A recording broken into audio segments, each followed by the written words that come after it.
Okay, next experiment. Lesson 4.1. How can you tell when a new substance forms? So our purpose is I will learn what happens to steel wool when it is exposed to air and water.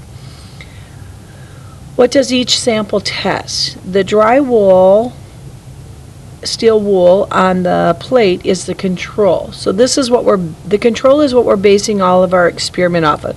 So you're going to look at the steel wool when it's dry on the plate, you're going to describe it, you're going to feel it, you're going to use your senses to check the properties of it. It will test what will then it will test what will happen when the steel wool is exposed to air alone. So that's what you're testing. Then we're going to throw in a variable. The wet steel wool on the plate test what will happen in the presence of water and air together. So is how I decided to set my chart up is I wanted to draw or explain what the steel wool looked like exposed to the air. Give me as many properties as you probably can on those. Then you want to draw and explain what happened, what the steel wool looked like when it was exposed to water and air. How are we going to do this experiment?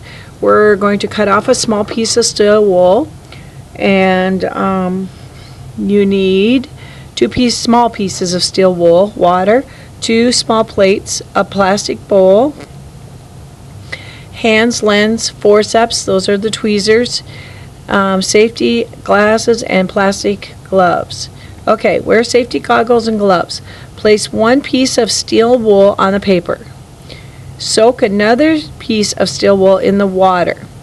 Then put it on the other plate. Okay, so there's where your 2 plates are. Now, place both samples in the same area away from direct sunlight. Examine them every day for a week. So we're going to record what happens every day, what we see. On the last day, so that's our 4 days, draw what you have seen. So every day you're just going to leave them sit there. We're going to have, we'll use those plastic plates, and you can put your names on those, your group's name, and then when you're all done, you're going to tell what the differences were on these, and you're going to answer those questions and then take the quiz.